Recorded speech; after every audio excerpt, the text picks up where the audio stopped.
Cerno, une anti-enquête. Épisode 71. Je suis dans le 16e arrondissement. C'est la fin de la matinée et j'ai rendez-vous au lycée Molière, rue Ranelagh. Alors je vous explique. Je savais que Ioana Secaresco avait été élève au lycée Molière. Et donc sur les conseils de Nadia, son élève, j'ai contacté l'association des anciens élèves du lycée Molière. Et il y a une dame qui s'appelle Anne-Marie, qui doit être la présidente. Je lui ai demandé si elle avait des documents, des renseignements sur mademoiselle Secaresco. Et elle m'a dit qu'elle voulait m'aider, soutenir ma démarche. Et elle m'a proposé de visiter le lycée Molière. Donc j'ai rendez-vous avec elle. Quelqu'un qui m'ouvre. Bonjour. J'ai rendez-vous avec Anne-Marie Poutier. Allez hop. Ioana Secaresco. Si vous ressentez le besoin de comprendre, la justice, elle a fait son travail, ça y est, c'est fini, non? il faut aller au bout. Je travaille sur un fait divers qui a eu lieu dans le quartier il y a 30 ans. C'est-à-dire que l'histoire, elle est assez glauque, hein, quand même. 11 vieilles dames assassinées. Mademoiselle Secaresco. Et toujours la même méthode. Tu veux un café? La porte était entrouverte. On sait qui c'est derrière. Le mal existe. Mathurin et Paulin. Les hommes, ils sont dans mon lit. C'est un pervers. Boulevard de Clichy cette fois. Paulin se jetait sur la victime. Personnellement, moi, il m'a rien fait. Madame Secaresco est retrouvée morte, assassinée, le 5 novembre. Pour moi, c'est quelqu'un de très fondateur, en fait. Qu'on tue quelqu'un pour aller faire la fête.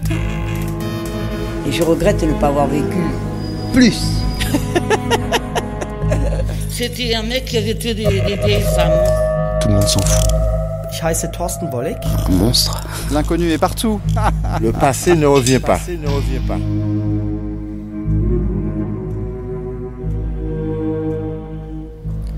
3, 2, 1. Donc ça y est, je suis entré dans le lycée Molière. J'attends Anne-Marie. Dans le hall. Oui, il est là. C'est vous Anne-Marie? Oui. Bonjour. Bonjour. Enchanté. Bonjour. Vous allez bien? Oui, bon, je ne vous voyais pas comme ça. Au revoir Inès, alors donc à jeudi pour travailler. Vous voulez m'interviewer? C'était prévu ça? Oui, en fait, je voulais faire une petite visite du lycée. D'accord. Oui, c'est la visite du lycée. Ça vous dérange avec le micro? Pas du tout, pas du tout. Non, je vous ai vu faire dans vos podcasts. Ouais. Donc j'ai vu que vous saviez faire parler les gens très astucieusement. Alors voilà, je vous avais dit de venir aujourd'hui parce qu'il y a quand même la cour d'honneur avec toutes les roses.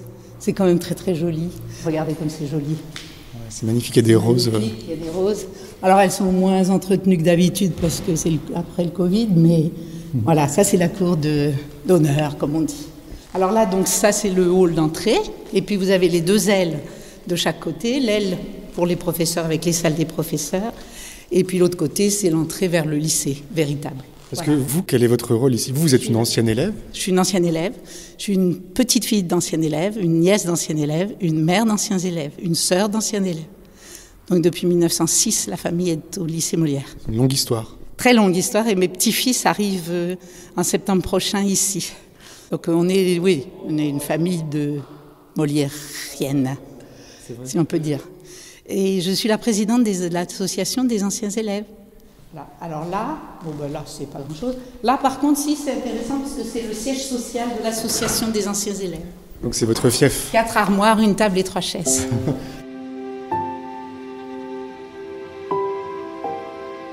Ça, ce sont les archives. Donc je vous les ai ouvertes un petit peu pour que vous voyez le style. Les fiches, ouais. Alors ça c'est... Bon, on n'a pas tout, on a évidemment, depuis 1888, vous pensez bien que là, il n'y a pas tout. Une seule armoire n'y suffirait pas. Donc des fichiers de ce style. Donc tout est bien rangé? Non, ça a l'air soigné. Voilà, c'est soigné. Justement, la jeune fille que vous venez de voir, là, va venir m'aider un jour par semaine. Et donc je vais lui faire reclasser les choses qui sont difficiles à classer. La lettre D. Parce que vous avez des apostrophes, des E, des U. Et dans le quartier, il y a quand même beaucoup de gens qui ont de ce genre de particules. Ce qui fait que nous, on a classé les mots qui commençaient par D, mais on ne s'est pas occupé du paquet des apostrophes, etc. Et ça, ce sont les archives anciennes. Et c'est là que j'ai retrouvé la lettre de Jeanne dont je vous ai parlé. De Ioana Secaresco. Voilà. Qui se faisait appeler Jeanne ici, j'imagine? Oui, sûrement. C'était francisé? Francisé, oui, sûrement. Et donc, j'avais retrouvé ça dans un paquet de lettres qui était là pour écrire le livre du 80e anniversaire. Et donc, on avait demandé à des anciennes de faire du texte. Et donc, c'est pour ça que vous avez vu cette lettre où elle explique son idée sur l'enseignement, finalement. Mais ça n'a été publié que 20 ans plus tard, dans le livre du centenaire, en fait. Donc, elle était déjà morte.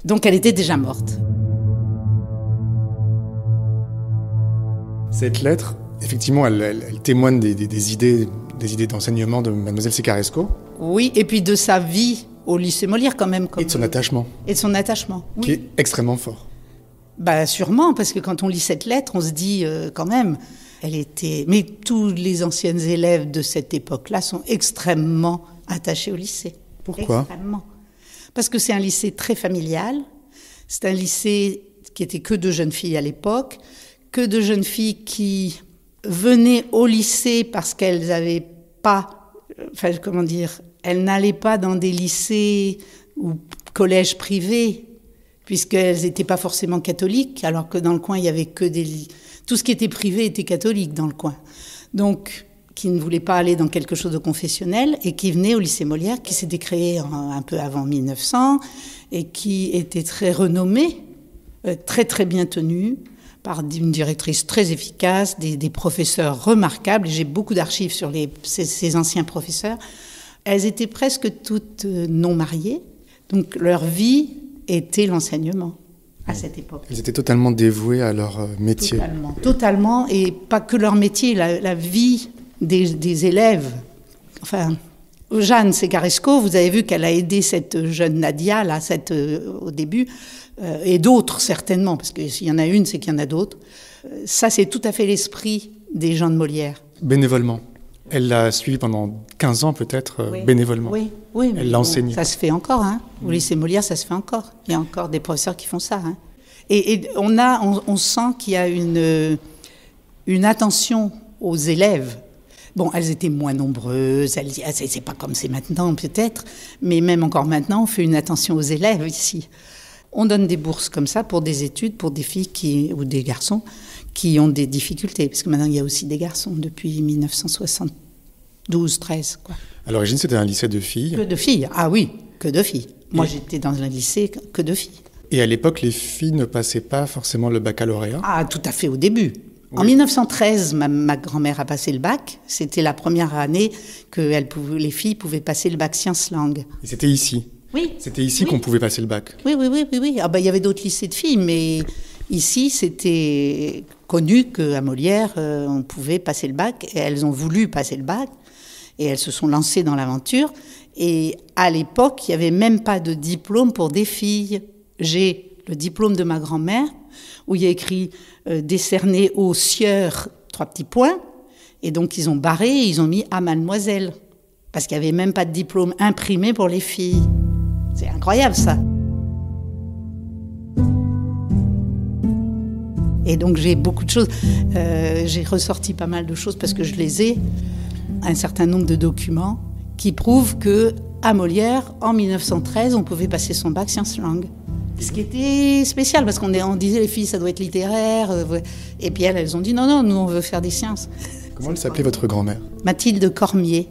Et après son bac, avec 6 de ses copines, donc elles étaient 7, elles sont allées démarcher leurs profs en disant on ne veut pas s'arrêter là. Est-ce que vous nous organisez quelque chose pour l'année prochaine ? Et après, ça a été la guerre de 14, mais l'année 1913 a été une année de ce qu'on pourrait maintenant appeler Hippocagne, lettres supérieures, comme on disait, pour ces 7 filles qui n'ont pas voulu s'arrêter après le bac, qui ont dit, nous, on est des intellectuels. Elles étaient des intellectuelles, ma grand-mère était hyper intellectuelle, et donc, on veut continuer. Et elles ont fait 3/4 d'année, je crois, en plus, avec des professeurs qui ont accepté de les prendre pour continuer des études. Des petites filles, des petites jeunes filles, elles avaient 16 ans, mais 17 ans, 18 ans, et qui ont dit, nous, on veut continuer des études. En 1913, c'est pas évident, hein. C'est beau. C'est superbe. C'est incroyable. Et elle a gardé comme amitié, jusqu'à leur mort, des copines de classe de 6e.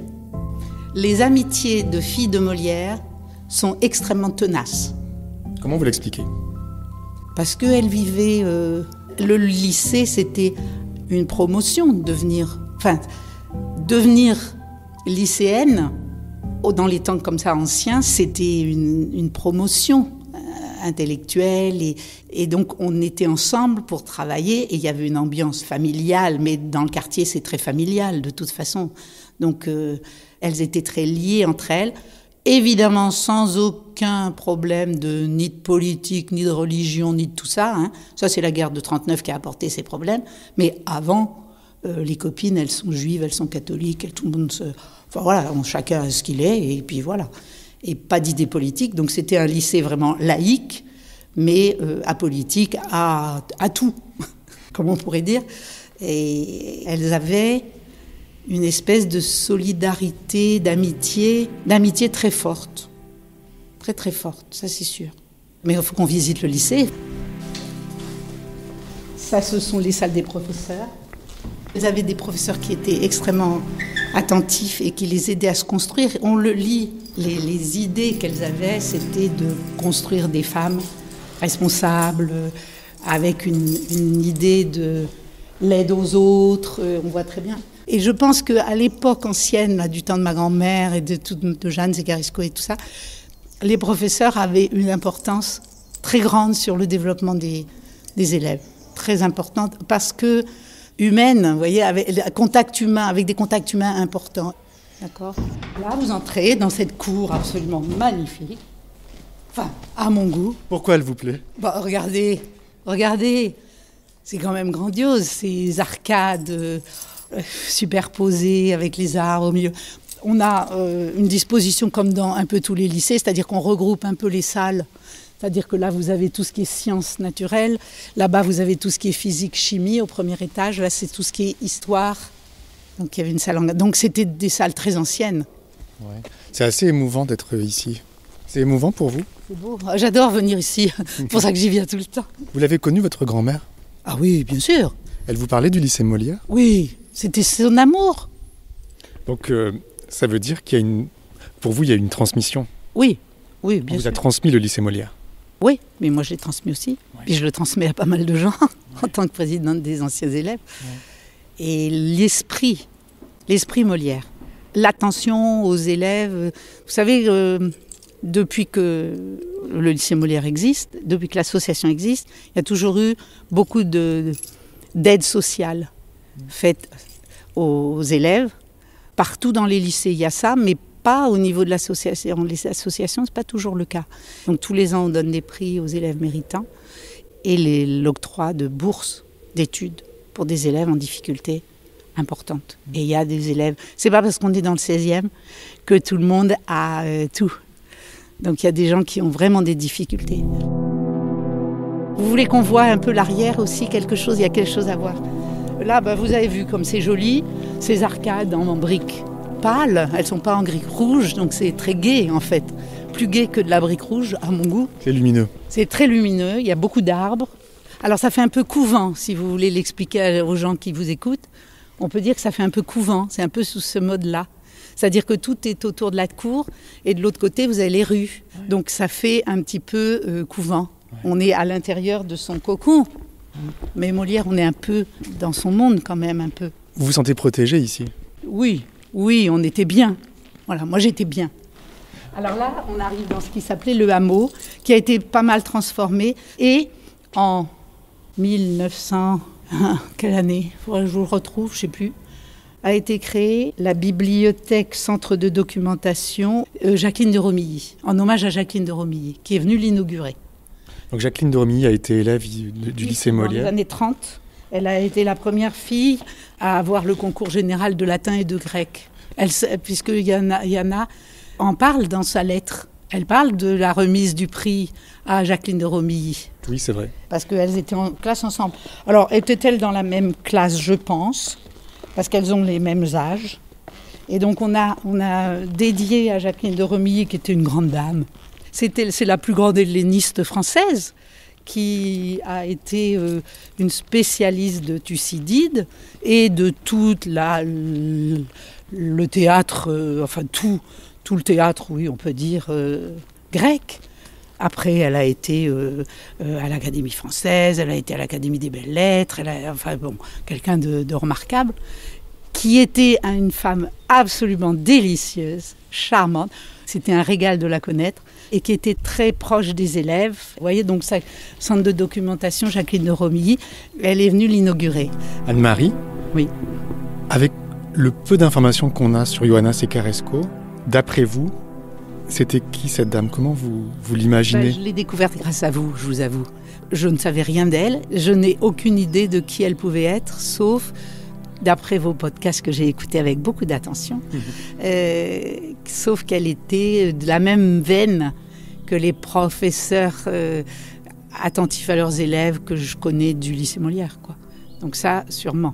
Et puis, ce que j'ai bien aimé, c'est quand même, elle avait été enseignée d'une certaine façon et elle se retrouvait un peu mal dans la façon dont on lui demandait d'enseigner, j'ai l'impression. Donc elle a dû faire comme moi, enseigner à son idée, en tenant pas trop compte des consignes qu'on nous donnait. Est-ce que vous avez été enseignante ? Ah oui, ici, à Molière. Ah, mais ça, vous m'avez pas dit. Eh ben non, mais c'est sympa, hein. Donc en fait, c'est votre ville, lycée Molière. Oui, vous pouvez pas aimer quand même, quand vous voyez ces bâtiments et tout. Non ? Vous n'êtes pas charmée ? Moi, je suis charmée à chaque fois que je viens. Mademoiselle Secaresco, on sent qu'elle a consacré sa vie à sa mission éducative, l'enseignement, qu'elle ne s'est pas mariée, qu'elle a vécu que pour ça. Oui, c'est vrai. Mais on peut, maintenant, dans la vie actuelle... Ah, j'espère qu'ils ne nous ont pas enfermés. Ah mince, ils nous ont enfermés. Comment ça se fait ? Ah non, c'est ouvert. Ah bon. Oui, mais maintenant, on se dit que à l'époque, les filles intellectuelles, elles n'étaient pas forcément facilement mariables. Or, c'était son cas. Elle avait à s'occuper de sa mère. C'est vrai. Sa mère s'occupait d'elle, je ne sais pas, mais il y avait forcément un lien entre toutes les deux. Et les filles s'occupaient de leur mère, avaient leur métier, ça les faisait vivre. Et elles étaient intellectuelles. Enfin, je pense qu'elles n'étaient pas des femmes, des jeunes filles qui se lançaient dans le mariage en se disant, voilà, comme ça, j'aurai quelqu'un qui s'occupera de moi. C'est pas le style. Vous voyez, ça, c'est la grande salle. Si vous arrivez à voir, c'est la plus grande salle qui était à un moment de l'époque. Le réfectoire. Le réfectoire. Ça, c'est la salle de théâtre. Bonjour, monsieur Desormes. Bonjour. Oui, je vous disais que j'ai été professeur. Elle n'est pas arrivée, la petite, non. J'ai été professeur ici aussi, alors longtemps. C'était en 91. Et j'y suis restée jusqu'en 2009. Professeur de sciences naturelles, enfin, de SVT, comme on dit, c'est-à-dire sciences de la vie et de la terre, c'est-à-dire géologie et biologie. C'est une bonne vie. Quoi, d'être professeur ? Oh bah oui, quand vous avez 4 enfants, c'est vraiment super. 4 enfants ? Oui, et il y en a 3 qui sont venus au lycée Molière. Est-ce que c'est ma petite jeune ? Ah mais oui, elle est là, ma petite jeune. Ah, je ne l'avais pas vue. Est-ce que je peux vous interrompre 10 minutes ? Ok, je peux me balader un petit peu ? Oui. Bon, je la vois pendant un petit quart d'heure. Je vous rejoins tout à l'heure. Comment ça va ? Bien, Donc Anne-Marie est allée s'occuper d'une jeune fille qui fait une demande de bourse. Et du coup, je me balade tout seul dans les couloirs du lycée Molière. Et bien sûr, je pense à Ioana Secaresco qui était là il y a presque 100 ans et qui a adoré cet endroit. Et je sais que c'est cet endroit qui l'a vraiment façonné. Je suis dans la cour où elle a dû se reposer et discuter avec ses amis. C'est un endroit qui donne envie d'étudier.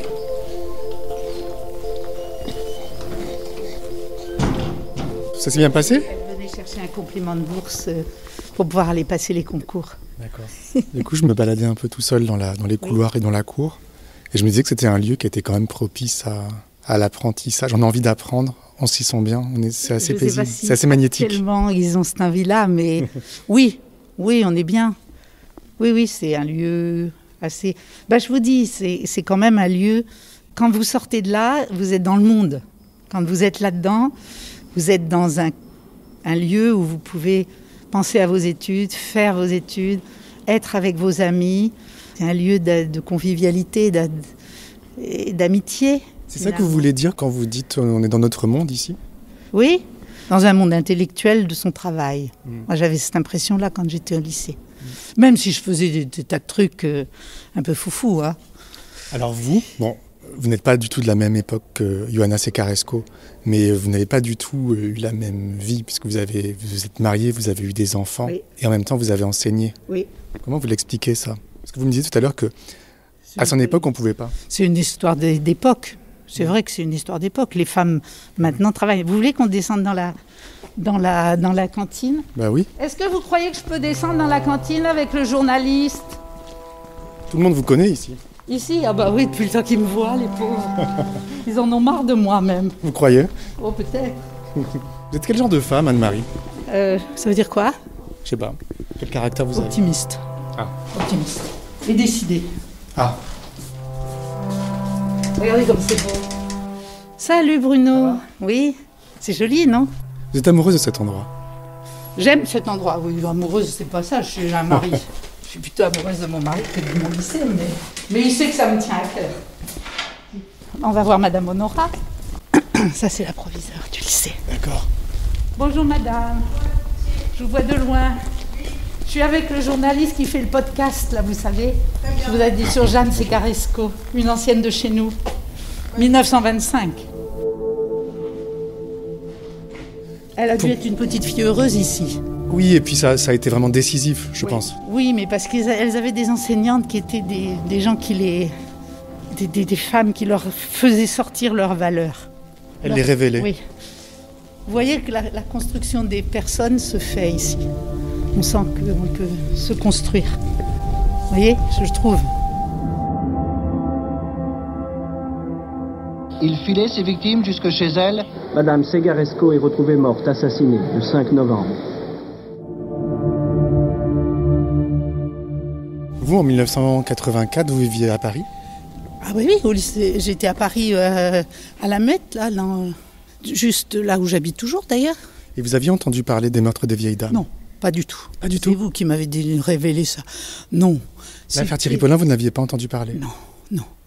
Non, parce que je n'écoute pas du tout, ou quasiment pas la télévision, pas beaucoup la radio, et je ne m'intéresse pas aux faits divers véritablement. Or ça, c'était quand même si c'était un gros fait divers certainement à l'époque, je ne veux pas dire que c'était pas grave, mais non, franchement, vous m'avez révélé ça. Mais bon, ça m'a intéressée, j'ai écouté tous vos podcasts. Merci. Tous, et j'ai été très intéressée par ce que vous avez dit sur elle, et surtout par ce qu'a dit Nadia. Ouais. Parce que ça m'a très bien révélé la façon dont je pense qu'il faut être professeur. Nadia, ça a changé sa vie aussi, d'avoir eu cette professeure. Forcément. Mais elle a dû être plus touchée de sa mort que je ne peux l'être, finalement. Même si c'est horrible, même si on se dit, mais c'est impossible de faire des choses pareilles, on sait que ça existe. Mais là, vous m'avez appris tout ça, et donc ça m'a beaucoup intéressée. En fait, je me suis mis à réfléchir à ce que vous aviez écrit, dit, et je me suis dit, quand même, on ne sait pas ce que deviennent les gens, finalement. Alors moi, j'ai leur fiche, là, j'ai même pas sa fiche, mais je veux dire, j'ai leur fiche. Un jour, il y a une dame qui me dit « Ah bah tiens, madame Intel ». Vous voyez, alors on fait des recoupements, mais là, vous, c'est à plus long terme. Vous faites un travail plus poussé, et particulièrement sur celle-là, parce que vous êtes tombé amoureux d'elle. Vous êtes tombé amoureux d'elle. Regardez comme c'est beau. C'est beau, hein ? Si vous regardez dans le Wikipédia qui a été fait sur le lycée Molière, la photo en 1924, donc c'est tout à fait les mêmes années, des profs, je ne sais pas si vous êtes allés la regarder, mais il y avait un petit nombre de professeurs femmes. Elles sont toutes en robe noire longue, avec des chapeaux, c'est quand ça rigolait pas. Non, ça rigolait pas, mais est-ce que c'est le but de la vie finalement de rigoler ? Non, on peut être heureux, mais tout prendre à la rigolade, non, c'est pas le style. C'était pas le style. Bon, moi c'est pas plus mon style, mais je faisais des choses drôles. On peut faire des choses humoristiques, des choses drôles, mais pas de la rigolade. La rigolade, c'est pas le lieu des enseignants par rapport à leurs élèves quand même. Vous savez, Quand je m'amuse à dire c'est comme un couvent, mais c'est une vie, pour ces femmes-là, c'était une vie consacrée à leur enseignement. Bonjour Monsieur Mamberti. On est en train de faire une émission de radio. Il y a une chose qui m'étonne, c'est que vous n'ayez pas entendu parler des meurtres en 84. Non. Vous viviez dans le quartier, dans le 16e. Oui. C'était loin du 18e. Oui, c'était loin, c'est vrai. Mais non, c'est pas ça la question, c'est que je suis pas très sensible à écouter les faits divers et tout ça. C'est vrai que je m'intéresse plus aux gens en eux-mêmes et pas en fonction de leurs faits divers, j'avoue. Vous voyez ? Alors je vais pas dire ça, mais ça me touche pas de la même façon que de m'occuper des gens qui ont besoin d'aide. Vous voyez ? Bon, à la limite, si j'avais su qu'elles étaient mortes et tout ça, je pouvais rien y faire. C'était du passé presque, même si c'est un passé très récent. Par contre, il y a des gens qui ont besoin d'aide et qui sont dans le présent ou qui ont besoin d'aide pour leur futur. Et je trouve que c'est plus ma place.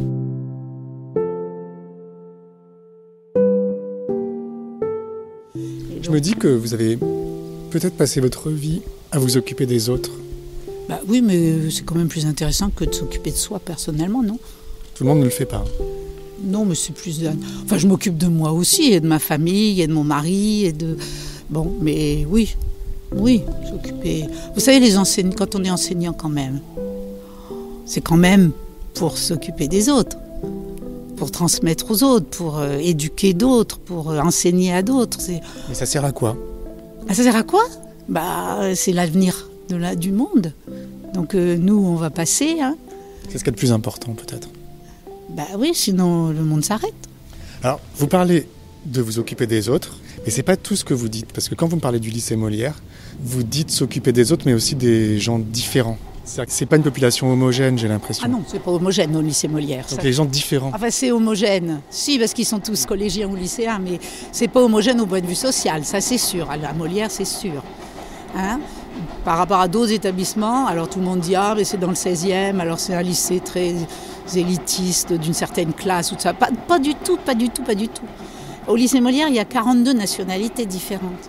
Oui, et on voit qu'à l'époque aussi, il y avait beaucoup d'étrangers. Vous avez énormément d'étrangers au lycée Molière, parce que c'était un lycée qui accueillait des filles.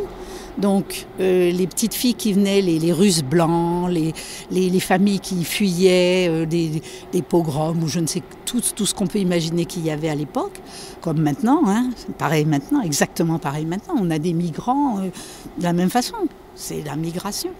Vous aviez des petites filles qui venaient forcément ici parce que que devenait leur maman ? Leur maman était gardienne d'immeuble.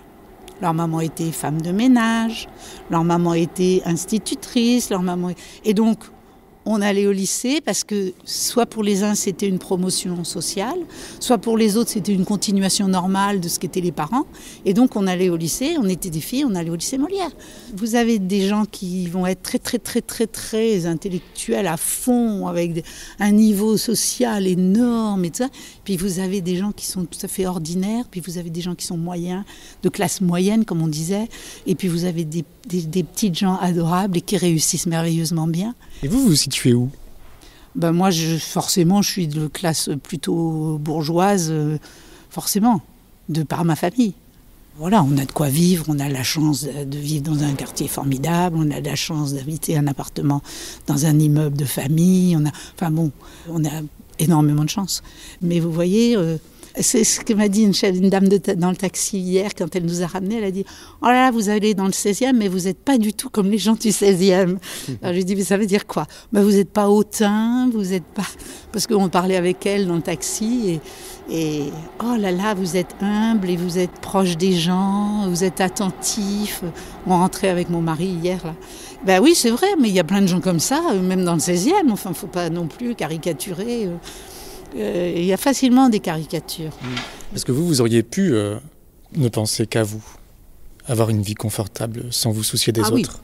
Ça, c'était possible. Oui, financièrement, intellectuellement, on a tout ce qu'il faut pour vivre, tout ça. Parce que moi, je peux ne pas déprimer, parce que j'ai un joli appartement, lumineux, j'ai un mari super. Donc, on vit très, très bien. J'aurais pu vivre cette vie comme ça, oui, ça c'est vrai, on peut. Il y a des gens qui vivent comme ça. Hein. Il y a des gens qui vivent bien repliés et bien tranquillos.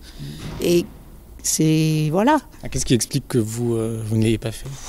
C'est mon caractère, je sais pas. C'est la façon dont mes parents m'ont éduquée aussi. Ou le lycée ? Et dont le lycée m'a formée, oui. Je veux dire, connaître la vie des autres vous apporte. On a des migrants ici, hein, des gens sans papier, des choses comme ça. Il ne faut pas croire qu'on n'a que les gens de la haute.